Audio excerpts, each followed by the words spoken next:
Assalamualaikum, halo Sobat Lemari Tua, balik lagi bareng saya Putra di sini. Gimana kabarnya? Semoga kalian sehat selalu ya. Coba kalian komen, jam berapa kalian nonton video ini? Dan dari mana saja asalnya? Dan ya, seperti biasa, malam ini aku mau bawain sebuah cerita horor yang bisa saja bikin kalian merinding atau malah overthinking. Sebelum lanjut ke ceritanya, kalau teman-teman suka dengan cerita horor kayak gini, jangan lupa untuk dukung channel ini dengan cara like, komen, dan subscribe, supaya aku makin semangat bawain cerita-cerita horor buat nemenin malam kalian. Dan buat kalian yang ingin sharing, boleh banget kirim ceritanya ke alamat email yang sudah tercantum di kolom deskripsi ya. Jadi nggak usah berlama-lama lagi, kita langsung aja ke ceritanya.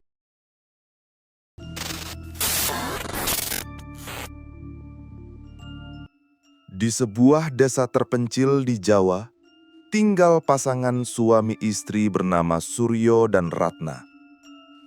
Mereka sudah lebih dari 10 tahun menikah, namun tak kunjung dikaruniai anak. Awalnya, mereka masih bersabar. Namun, semakin lama, gunjingan tetangga menjadi semakin pedas. "Wong wedok mandul," bisik orang-orang di pasar. "Percuma rumah besar kalau tak ada tangisan bayi," kata lainnya. Ratna sering menangis diam-diam, sementara Suryo memilih mabuk agar bisa tidur tanpa dihantui rasa malu. Rumah mereka yang dulu ramai oleh canda tawa, kini hanya diisi pertengkaran kecil dan suasana tegang. Berbagai cara sudah dicoba. Berobat ke dokter, hasilnya nihil. Pergi ke dukun kampung, jawabannya hanya samar. Bahkan sampai membuat sesajen di punden desa, tetap tidak ada hasil. Sampai suatu sore, Ratna bertemu dengan seorang kakek tua misterius di tepi jalan desa. Rambutnya panjang, matanya tajam, dan senyumnya penuh rahasia. Tanpa ditanya, ia langsung berkata, "Ndoro Ratna, aku tahu apa yang kau rindukan. Kalau kau berani, ada jalan." Ratna terkejut. Ia tidak mengenal kakek itu. Tapi entah kenapa, tubuhnya merinding mendengar ucapannya. Sang kakek menyelipkan sehelai daun lontar kecil ke tangannya. Di situ tergores simbol-simbol aneh. Datanglah ke hutan timur desa saat bulan purnama. Jangan ajak siapapun, jangan bercerita pada siapapun. Sebelum Ratna sempat bertanya, kakek itu sudah lenyap di balik pepohonan. Malamnya, Ratna menceritakan hal itu pada Suryo. Awalnya Suryo marah, menganggap hanya akal-akalan orang gila. Tapi tatapan mata Ratna yang penuh putus asa membuatnya luluh. Kalau ini benar jalan terakhir, kita coba. Malam bulan purnama tiba. Suryo dan Ratna berjalan diam-diam menuju hutan timur desa.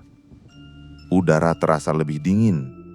Pepohonan seperti bergoyang walau angin berhenti. Di tengah hutan, mereka menemukan sebuah lapangan kecil. Di sanalah, kakek itu sudah menunggu di samping tungku tanah liat dengan sesaji aneh. Bunga 7 rupa, kendi tanah, dan seekor ayam hitam.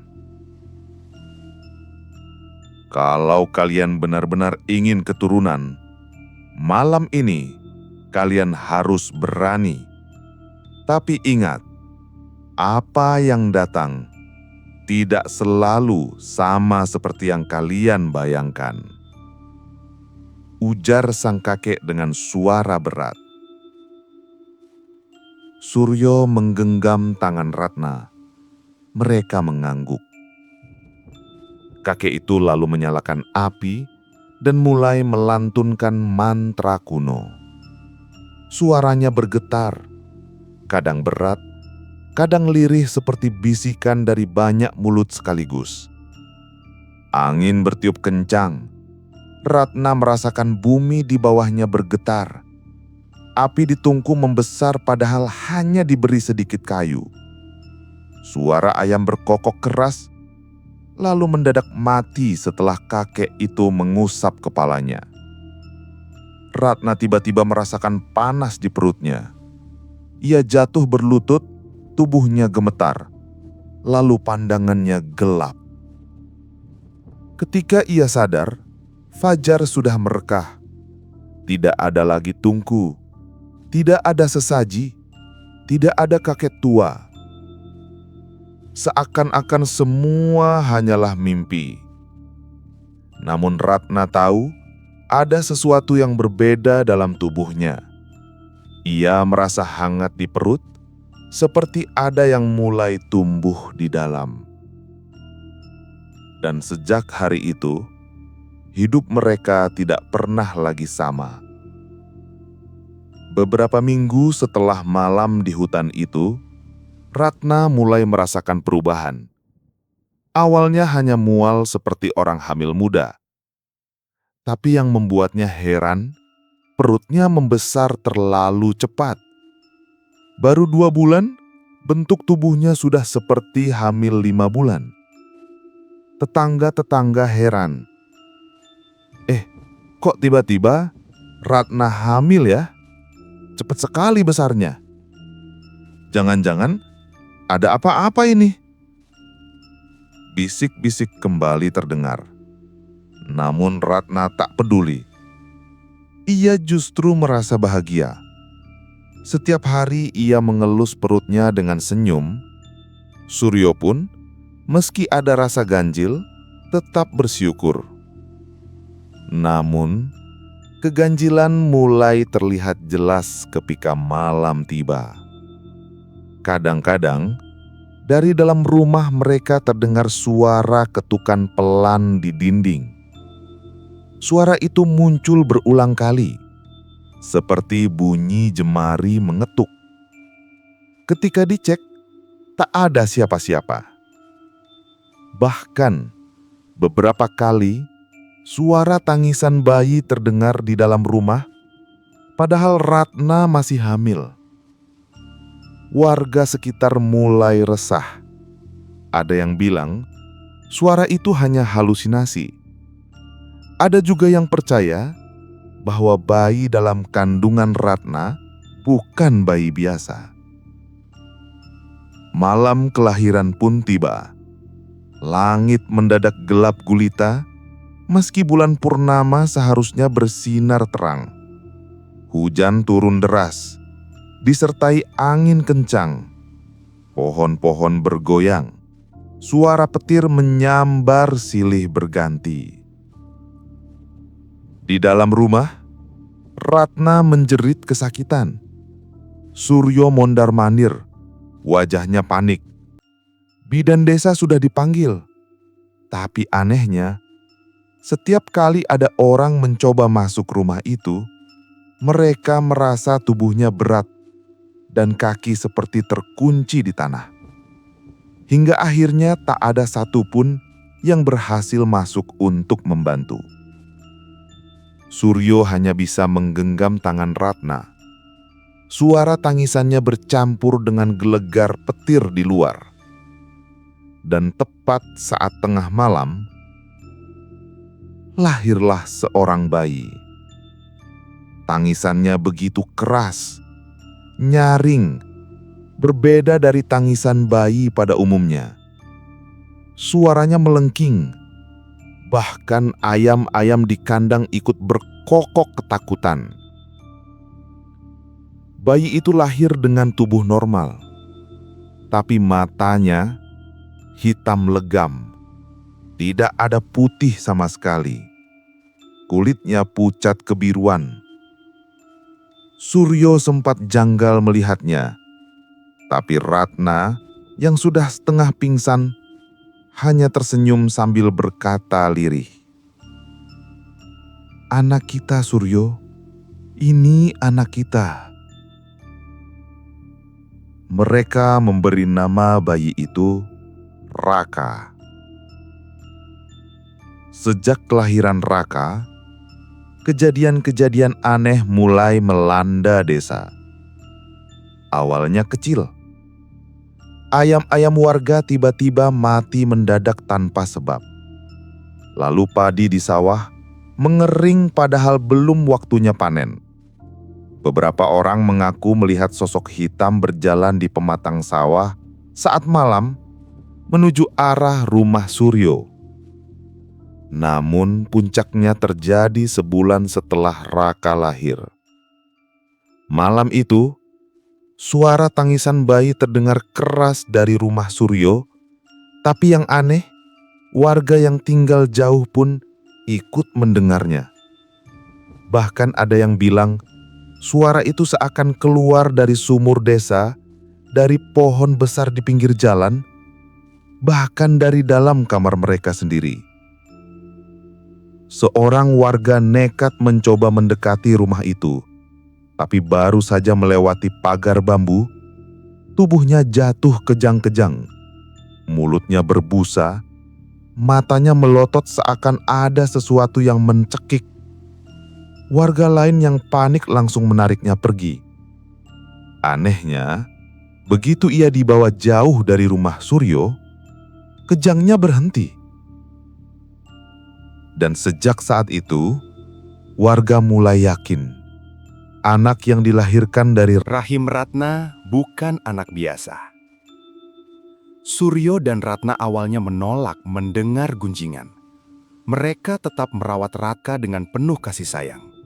Tapi Suryo seringkali gelisah ketika memandangi mata anaknya yang hitam legam.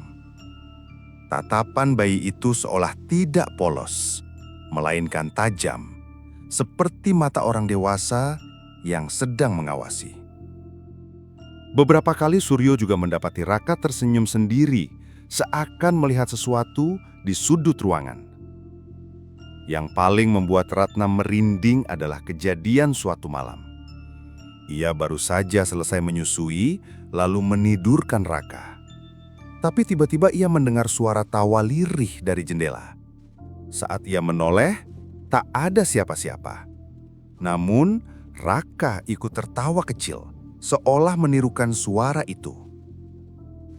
Desa pun makin resah. Para tetua desa mulai berkumpul, membicarakan apa yang harus dilakukan. Ada yang menyarankan agar keluarga Suryo diusir. Ada pula yang ingin memanggil seorang kiai untuk melihat langsung. Namun semua itu masih sebatas wacana. Sebab setiap kali warga mencoba mendekati rumah Suryo untuk mencari tahu, selalu ada saja kejadian buruk. Ada yang jatuh terpeleset sampai patah kaki. Ada yang mendadak sakit perut hebat. Bahkan ada yang kerasukan dan menjerit-jerit menyebut nama Raka. Seakan-akan bayi itu membawa kesialan bagi siapapun yang berniat jahat padanya. Dan sejak saat itu, satu desa hidup dalam ketakutan. Waktu berlalu, Raka tumbuh dengan cepat. Dalam usia 3 tahun, ia sudah bisa berjalan dan berbicara lebih lancar dibanding anak seusianya. Tubuhnya lebih tinggi, matanya tajam, dan wajahnya tampan, meski ada aura dingin yang membuat orang enggan menatap lama-lama. Bagi Ratna, Raka adalah segalanya. Ia tetap menganggap anak itu anugerah. Ratna membela anaknya mati-matian dari cibiran tetangga. Namun, di balik kasih sayang seorang ibu, ada rasa takut yang diam-diam ia pendam. Karena setiap kali ia menatap mata Raka yang hitam pekat itu, selalu ada bisikan dalam hatinya. Apakah ini benar anakku? Sejak kecil, Raka jarang bergaul dengan anak-anak lain. Setiap kali ia coba bermain, selalu ada kejadian janggal. Suatu sore Raka ikut bermain di sawah bersama 5 anak lain. Mereka berlari-lari sambil tertawa. Namun, saat seorang anak tiba-tiba mendorong Raka sebagai gurawan, Mendadak tubuh anak itu tersungkur ke lumpur. Ketika ditolong, matanya melotot dan tubuhnya panas seperti terbakar. Esok harinya, anak itu jatuh sakit parah tanpa sebab jelas. Orang tua anak itu yakin sakit tersebut gara-gara bermain dengan Raka. Sejak saat itu, satu persatu, orang tua melarang anak-anak mereka untuk bergaul dengannya. Raka pun tumbuh dalam kesepian. Ia sering duduk sendirian di halaman rumah, memandangi anak-anak lain yang bermain dari kejauhan. Terkadang, ia tersenyum kecil, seakan-akan tidak butuh teman. Namun, warga desa tidak bisa mengabaikan kenyataan bahwa dimanapun Raka berada, selalu ada kejadian buruk. Pernah suatu kali, seorang pemuda desa yang dikenal usil mencoba menakut-nakuti Raka.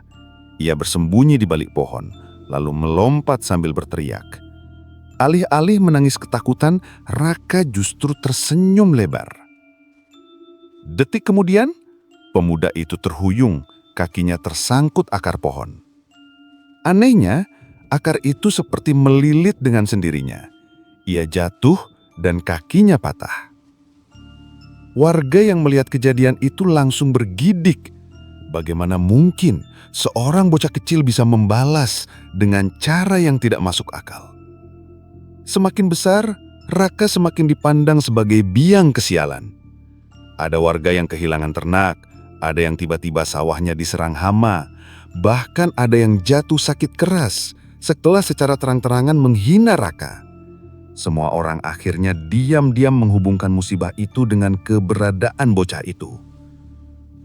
Beberapa orang nekat mencoba mencelakakan Raka.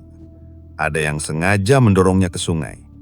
Namun anehnya, bocah itu muncul kembali di tepi sungai dengan baju kering, tersenyum seolah tidak terjadi apa-apa. Sedangkan orang yang mendorongnya justru terpeleset dan hampir tenggelam. Ada juga yang mencoba mengurung Raka di lumbung. Namun keesokan harinya, lumbung itu terbakar habis. Ajaibnya, Raka ditemukan duduk tenang di depan rumah, tanpa luka sedikit pun. Sejak saat itu, tak ada lagi yang berani menyentuhnya. Waktu terus berjalan. Raka mulai memasuki usia sekolah. Ratna berkisir menyekolahkannya di SD desa. Namun guru-guru pun tidak tenang menghadapi anak itu. Pernah suatu kali, seorang guru menegurnya karena tidak mengerjakan PR. Raka hanya menatapnya diam. Tak lama kemudian, papan tulis di kelas jatuh menimpa meja guru tersebut. Semua murid menjerit ketakutan. Sejak saat itu, guru-guru lebih memilih membiarkannya daripada menegurnya. Anak-anak sekelas pun semakin menjauh. Mereka takut jika dekat-dekat dengan Raka, sesuatu yang buruk akan menimpa mereka. Ada satu dua anak yang coba berteman, namun tidak pernah lama. Ada yang tiba-tiba jatuh sakit, ada yang orang tuanya tiba-tiba mengalami kecelakaan. Akhirnya, Raka benar-benar dikucilkan. Namun, yang paling membuat warga desa merinding adalah kebiasaannya berbicara sendiri. Seringkali saat malam, ia duduk di halaman rumah, menatap kegelapan sawah, lalu berbicara lirih, seolah sedang bercakap dengan seseorang.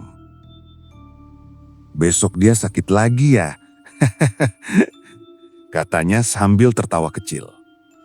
Atau, "Kenapa mereka takut padaku? Bukankah ini menyenangkan?" Ratna pernah mendengar percakapan itu. Ia coba menghampiri, tapi Raka langsung terdiam, menoleh dengan tatapan tajam, lalu masuk ke rumah tanpa sepatah kata pun. Sejak saat itu, Ratna sering ketakutan pada anaknya sendiri. Puncaknya terjadi ketika sebuah hajatan besar di desa berlangsung. Semua warga berkumpul, musik gamelan ditabuh dan suasana ramai. Raka datang bersama Ratna, duduk di pinggir. Banyak orang langsung berbisik-bisik, berharap kehadirannya tidak membawa celaka. Namun saat acara sedang berlangsung, lampu minak tiba-tiba padam serentak. Suasana gelap gulita. Suara gamelan berhenti mendadak. Dan dari tengah kegelapan terdengar suara tangisan bayi. Padahal tidak ada bayi di tempat itu. Beberapa orang mulai panik. Ada yang berteriak, ada yang pingsan. Ketika lampu kembali menyala, terlihat seorang tamu terletak kaku di lantai tanpa nyawa. Tak ada luka, tak ada sebab yang jelas. Warga langsung menoleh ke arah Raka. Bocah itu duduk tenang, tersenyum tipis. Sejak hari itu, sebutan biang kesialan benar-benar melekat pada dirinya. Dan tak ada seorang pun yang berani mendekat. Kecuali Ratna yang masih mencoba bertahan dengan keyakinan bahwa Raka tetaplah anaknya. Namun, di lubuk hati terdalam, Ratna tahu sesuatu yang lebih besar dan lebih mengerikan sedang tumbuh dalam diri anak itu. Tahun-tahun berlalu. Raka kini menginjak usia remaja. Tubuhnya tinggi tegap. Wajahnya tampan, tapi sorot matanya tetap sama, gelap dan menakutkan. Tatapan itu membuat siapapun yang bertemu dengannya memilih menunduk. Meski jarang bergaul, aura Raka seolah menyebar ke seluruh desa. Banyak yang bilang, kalau Raka sedang lewat di jalan, ayam-ayam berkokok gelisah, anjing menggonggong keras, bahkan bayi kecil menangis tanpa henti. Ratna yang semakin menua, tetap merawat anaknya dengan penuh kasih sayang. Namun di balik tatapannya yang lembut pada Raka, hatinya sering dihantui rasa takut. Karena semakin lama, kejadian-kejadian di desa yang aneh dan mengerikan selalu berhubungan dengan keberadaan Raka. Suatu sore, di sawah, seorang petani meninggal mendadak. Ia ditemukan dengan wajah pucat, matanya melotot, seakan melihat sesuatu yang menakutkan. Yang bikin warga bergidik, sebelum meninggal, petani itu sempat berkata kepada temannya, "Raka, dia ada di sana, berdiri di pematang." Padahal sore itu, tak seorang pun melihat Raka di sekitar sawah. Kabar ini menyebar cepat. Warga makin yakin bahwa Raka sudah bukan sekadar biang kesialan, tapi juga ancaman nyata bagi nyawa mereka. Makin lama, Raka semakin menunjukkan hal-hal yang membuat orang tak bisa tidur nyenyak. Ia sering terlihat duduk di tepi jalan desa pada malam hari, menatap gelap, lalu tersenyum sendiri. Kadang ia bicara lirih, seolah sedang berbisik pada sesuatu yang tidak kasat mata. Pernah, seorang pemuda yang nekat menegurnya, "Raka, jangan duduk di sini malam-malam, bikin orang takut." Raka menoleh perlahan, menatap pemuda itu dengan mata hitamnya. Senyum tipis terukir di bibirnya. Pemuda itu mendadak merinding, tubuhnya kaku. Esok paginya, pemuda itu ditemukan demam tinggi, mengigau menyebut nama Raka, lalu koma berhari-hari. Sejak itu, tak ada lagi yang berani berurusan dengannya. Namun teror terbesar datang ketika desa mengadakan pesta hajatan pernikahan besar. Semua orang berkumpul di balai desa. Musik gamelan berbunyi, lampu minyak dipasang berderet-deret, suasana meriah. Di tengah keramaian itu, Raka muncul bersama ibunya. Ratna ingin menunjukkan bahwa anaknya bisa hidup normal. Tapi begitu Raka masuk ke balai desa, suasana seketika hening. Semua mata memandang dengan takut. Beberapa orang berbisik, "Kenapa dia harus datang?" Ada pula yang langsung keluar dari tempat hajatan. Ratna menunduk malu, menggandeng tangan anaknya erat-erat. Acara berjalan, namun tepat saat malam makin larut, tiba-tiba angin kencang bertiup. Lampu minyak bergoyang, satu persatu padam. Dalam kegelapan, terdengar suara gamelan berdentum sendiri tanpa ada yang menabuh. Warga panik, teriakan mulai terdengar. Lalu suara tangisan bayi menggema dari segala arah, padahal tidak ada bayi di tempat itu. Tangisan itu keras, melengking, menusuk telinga. Ketika lampu akhirnya menyala kembali, semua orang terkejut. Dua tamu hajatan terletak tak bernyawa, mulutnya terbuka lebar, wajah mereka membiru. Dan di sudut balai desa, Raka berdiri, tersenyum tipis sambil menatap mayat itu.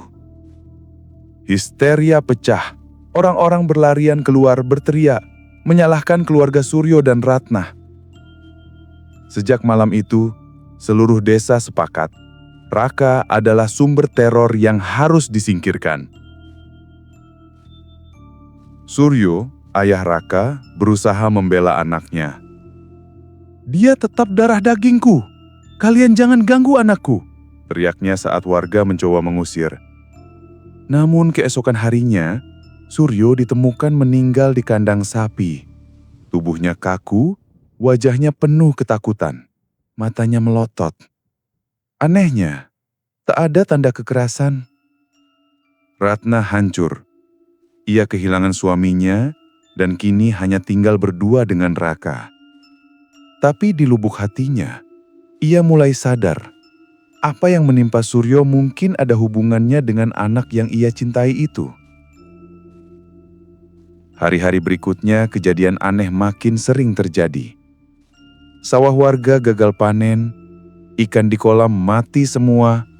Beberapa orang mendadak kerasukan sambil berteriak-teriak menyebut nama Raka. Setiap kali itu terjadi, Raka hanya diam atau malah tersenyum kecil, seolah menikmati semuanya. Ratna semakin takut. Ia sering mendapati anaknya berbicara sendiri di tengah malam. "Apalagi yang harus kulakukan? Ya, aku tahu mereka membenciku. Kalau begitu, biar saja mereka merasakan." Ratna berusaha mendekat, tapi setiap kali ia mencoba, aura di sekitar tubuh Raka terasa berat seakan mendorongnya mundur. Untuk pertama kalinya, Ratna menangis bukan karena hinaan orang, tapi karena ia takut pada darah dagingnya sendiri. Puncaknya terjadi di sebuah malam hujan deras. Petir menyambar-nyambar, angin mengamuk. Dari arah rumah Ratna, terdengar suara teriakan warga. Orang-orang mengaku melihat sosok tinggi hitam berdiri di atap rumah itu dengan mata merah menyala. Namun ketika warga mencoba mendekat, sosok itu hilang. Yang tersisa hanya Raka, berdiri di depan rumah dengan pakaian basah kuyup, tatapan dingin menembus kegelapan. Sejak malam itu, seluruh warga sepakat, Raka harus disingkirkan dengan cara apapun. Dan Ratna sadar, waktu untuk memilih sudah semakin dekat. Desa itu kini berubah jadi tempat yang muram. Tidak ada lagi suara anak-anak bermain di sore hari. Tidak ada lagi tawa ringan ketika warga duduk di pos ronda. Semua orang hidup dalam bayang-bayang ketakutan. Dan semua ketakutan itu berpusat pada satu sosok, Raka. Semakin hari, kejadian aneh semakin sering. Sapi-sapi milik warga ditemukan mati dengan tubuh kaku, tapi tanpa luka sedikit pun. Pohon pisang yang dulu subur tiba-tiba layu hanya dalam semalam.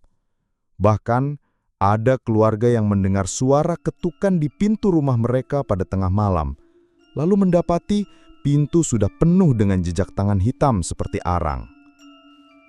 Setiap kali musibah itu menimpa, nama Raka selalu disebut. Ini gara-gara anak itu. Kalau dia tidak disingkirkan, desa kita bisa musnah. Akhirnya warga desa sepakat. Mereka berkumpul di balai desa, menyalakan obor, dan untuk pertama kalinya semua orang hadir dengan wajah tegang. "Sudah cukup, kita tidak bisa terus hidup begini," kata Pak Darmo, sesepuh desa. "Kita harus singkirkan Raka dengan cara apapun." Ada yang menyarankan membakar rumah Ratna. Ada pula yang ingin memanggil dukun dari luar desa. Namun yang paling banyak disepakati adalah mencari seorang kiai yang terkenal sakti dari daerah sebelah.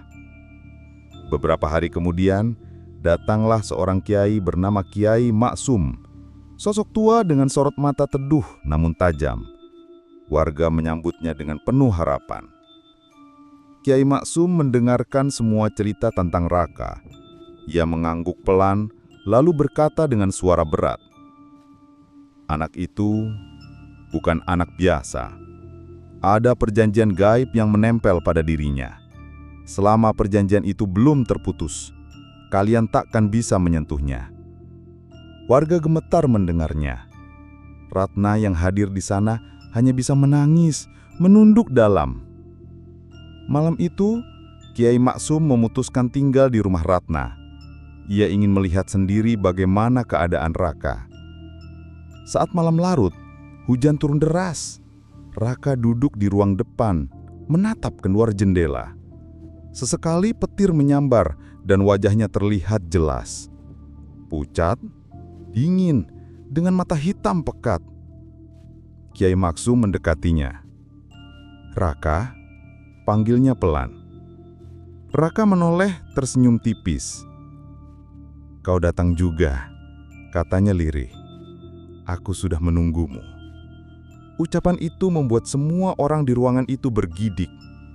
Seakan Raka memang tahu bahwa seseorang akan datang untuk menantangnya. Keesokan harinya, Kiai Maksum memulai ikhtiar. Ia menyalakan dupa, membaca doa-doa, dan memercikkan air yang sudah diberi ayat suci di sekitar rumah Ratna.